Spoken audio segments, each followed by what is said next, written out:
Salut à tous, ici Asvox, j'espère que vous allez bien. Aujourd'hui, nouvelle vidéo un petit peu spéciale puisqu'on va parler d'astuces PC, plus précisément avec notre kit de RAM. Et aujourd'hui, on va parler de ce qu'on appelle l'XMP ainsi que le DOCP. Alors c'est quoi ce terme un petit peu barbare XMP, DOCP? Donc XMP qui veut simplement dire Extreme Memory Profile et DOCP Direct Overclock Profile, qui est simplement un profil d'overclock fourni par le constructeur de la carte mère afin d'améliorer la fréquence, le timing ainsi que le voltage de votre RAM. Donc en gros ce que je veux dire c'est que lorsque vous achetez un kit de RAM de 2 barres de 8 Go par exemple cadencé à 3200 MHz, il faut savoir une chose, c'est que lorsque vous montez pour la première fois votre PC et que vous le mettez sur une nouvelle carte mère etc et que vous avez installé Windows, il faut savoir que la RAM ne sera pas cadencée directement à sa fréquence maximale, donc 3000 MHz, 3200 MHz, mais ça dépend du kit que vous avez. En revanche, elle tournera à sa fréquence d'origine, c'est-à-dire 2133 MHz. Et je vous avoue que de passer de 3200 à 2133 MHz, ça picote un peu. Donc du coup, comme vous l'avez compris, dans cette vidéo, je vais simplement vous apprendre comment débloquer ce profil d'overclocking, donc l'XMP, peu importe la carte mère que vous avez, que vous soyez sur une plateforme Intel ou AMD, ça fonctionnera de la même manière. Juste, je tiens à vous préciser que cette technique-là du profil XMP ne fonctionnera pas sur tous les PC. Tout dépend du kit de RAM que vous avez pris, puisqu'il y en a certains qui ne seront pas compatibles avec toutes les cartes mères. Donc ça en gros ça s'appelle le QVC, mais je vais pas non plus rentrer dans les détails. Mais voilà, tout dépend de la carte mère que vous avez. Je sais que par exemple chez AMD, si vous avez une carte mère au chipset A320, ça risque de ne pas trop fonctionner. Mais au moins faites-le, puisqu'en tout cas si vous activez ce profil-ci, vous aurez de bien meilleures performances. Que ce soit en gaming, en applicatif, en bureautique. Et bref, dans tous les cas, vous allez avoir de meilleures performances, notamment en jeu, où là on peut gagner jusqu'à environ 10%. Mais après, bien évidemment, cela dépend de la configuration que vous possédez. Et juste avant qu'on commence cette vidéo, je tiens à vous dire que cette dernière est sponsorisée. Le sponsor aujourd'hui de cette vidéo est simplement le site GVGMall, donc un site de revente de clés où vous pourrez retrouver des jeux pour pas cher, des cartes cadeaux Steam ou encore PSN, là aussi à très bon prix. Mais ce qui va vraiment nous intéresser, c'est simplement la licence Windows 10. Ici, on peut voir que la clé est à seulement 15 €, en sachant que c'est une version Windows 10 Pro, version OEM. Surtout qu'une licence Windows 10 de base coûte 150 €, notamment pour la version Pro. Et là, l'avoir à 15 €, c'est vraiment pas négligeable. Juste un petit point à noter, c'est que c'est la version OEM, c'est-à-dire qu'elle va être réutilisable qu'une seule fois. Donc si jamais vous installez Windows 10 plusieurs fois sur d'autres machines, simplement la clé ne sera pas réutilisable. Donc là, vous cliquez sur acheter maintenant pour procéder au paiement. Et là, simplement avec le code promotionnel que je vais vous mettre dans la description, c'est-à-dire GVJAX, qu'on va juste appliquer, on obtient cependant une réduction de 3,06 €. Et donc simplement vous cliquez sur accéder à la caisse pour procéder au paiement. Donc après, pour accéder à la clé, il faudra aller dans cet onglet-ci et aller dans commande. Une fois que vous avez procédé à l'achat, vous cliquez sur voir la clé. Et le code va simplement apparaître, donc un code à 25 caractères que vous allez noter quelque part, comme par exemple sur votre téléphone. Et donc une fois que vous aurez installé Windows 10, etc., vous allez dans les paramètres, dans l'onglet activation et vous entrez la clé que vous avez achetée sur GVGMall. Donc un tout grand merci à eux de m'avoir sponsorisé cette vidéo, vu qu'ils m'aident beaucoup au développement de la chaîne. Bref, mis à part ça, on reprend la vidéo. Avant de commencer cette vidéo, il faut savoir que l'astuce ne sera pas vraiment similaire sur les marques de carte mère. C'est-à-dire que si vous êtes sur une carte mère MSI, Asus, peu importe la plateforme, ça ne sera pas la même démarche.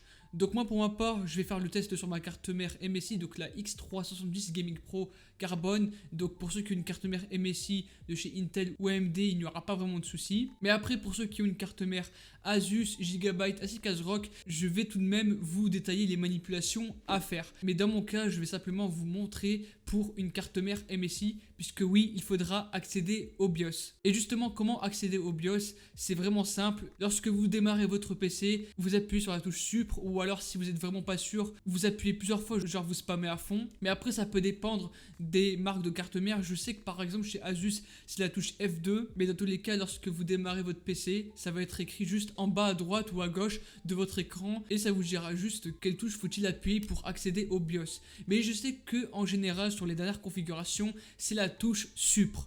Donc là vous voyez que je suis actuellement sur mon BIOS, donc j'ai directement appuyé sur la touche Sup en démarrant mon ordinateur. Et donc là vous voyez que je suis en mode normal, c'est-à-dire que je suis pas en mode avancé, il n'y a pas les options d'overclocking. Mais ce qu'on peut apercevoir dans un premier temps, c'est le petit bouton AXMP qu'on peut retrouver juste en haut à gauche de mon écran. Mais sauf que vous voyez qu'il est basé sur 2 profils. En sachant que je sais qu'il y a pas mal de monde qui n'ont qu'un seul profil. Mais juste pour voir si c'est bien activé, on va simplement aller dans le mode avancé. Donc ça vous cliquez en haut à droite sur le bouton Advance ou vous appuyez sur F7. Ensuite arrivé dans ce menu, vous allez directement dans l'onglet OC. Et donc là, si on va dans la catégorie GRAM Settings, on peut voir le profil AXMP qui est pour ma part déjà activé sous le profil 2. Mais vous, de base, il va être désactivé et vous allez mettre le profil 1. Et si jamais vous ne savez pas lequel mettre, et ben juste en bas de cette case, vous voyez qu'il y a plus de détails, notamment par rapport à la fréquence. Donc moi, pour ma part, pour le profil 1, je peux aller jusqu'à 2993 MHz, tandis que sur le profil 2, je peux aller jusqu'à maximum 3200 MHz. En sachant qu'on veut plus de performance, bien évidemment, on va prendre le profil 2, mais après tout dépend de la RAM que vous possédez. Si vous possédez un kit de RAM qui est cadencé à maximum 3000 MHz, bah vous prenez le profil avec 3000 MHz. Mais bon, dans mon cas, vu que je possède 2 barrettes de 8 Go cadencées à 3200 MHz KS15, je prends le profil 2 et je me casse pas la tête. Et donc une fois que cette manipulation est faite, vous allez simplement appuyer sur la touche F10 de votre clavier pour sauvegarder et quitter. Après, ce que vous pouvez faire, c'est qu'une fois que vous êtes sous Windows, n'hésitez pas à aller dans le gestionnaire des tâches pour voir si la fréquence est bien appliquée. Donc pour ce faire, vous faites sur votre clavier la combinaison CTRL MAJ échappe.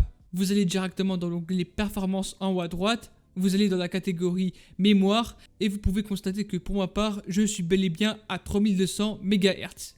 Sur une carte mère Asus, donc peu importe laquelle, une TUF, une Prime ou encore une ROG, une fois que vous aurez démarré le BIOS, vous allez tomber directement sur la case XMP juste à gauche de votre écran. Donc normalement ça vous propose de charger le premier profil et une fois que vous l'avez chargé, ça vous écrira juste à droite les détails, que ce soit la fréquence ou encore les timings. Après, si vous voulez absolument voir si le profil est bel et bien chargé, n'hésitez pas à aller dans l'onglet Eye Tracker et vérifier si dans AI Overclock Tuner que la case XMP soit bel et bien activée avec le profil chargé juste en dessous. Et donc là, une fois que cette manipulation est faite, vous faites comme sur la carte mère MSI, c'est-à-dire que vous appuyez sur F10 pour sauvegarder et redémarrer la machine. Sur une carte mère Gigabyte, là aussi c'est encore plus simple puisque juste à gauche, vous voyez simplement un gros bouton XMP désactivé. Donc là, il suffit juste de cliquer une seule fois pour ensuite l'activer. Après, si vous voulez vérifier à ce que le profil soit bien activé, n'hésitez pas à aller dans l'onglet MIT, puis directement dans Advanced Frequency Settings et descendre tout en bas pour retrouver le bouton XMP et vérifier s'il n'est pas désactivé. Dans tous les cas, vous verrez que juste en bas, vous avez les informations comme la fréquence ainsi que les timings. Donc là, comme tout à l'heure, pour sauvegarder, vous appuyez sur la touche F10 pour sauvegarder et redémarrer la machine. Et enfin, sur une carte mère ASRock, ce qu'il faut faire, c'est qu'il faut directement aller dans l'onglet OC Tweaker et juste en descendant en bas dans l'onglet DRAM Timing Configuration, vous aurez une option Load XMP Settings pour charger le profil qui de base sera en auto et vous sélectionnez XMP. Donc après, juste au-dessus de cette case, vous aurez les informations à propos de la fréquence. Et vous connaissez l'histoire, pour sauvegarder, vous appuyez sur F10, basta, vous m'avez compris. Et voilà, c'est la fin de la vidéo. En tout cas, j'espère qu'elle vous aura plu. Si jamais vous aimez ce genre de vidéo où je vous donne des petits conseils par-ci par-là pour votre config PC, n'hésitez pas à me le faire part dans l'espace commentaire. N'hésitez vraiment pas à vous abonner, à liker, vu que je vais sortir pas mal de vidéos. Et moi, je vous dis à la prochaine. Et ciao tout le monde, c'était Asvox.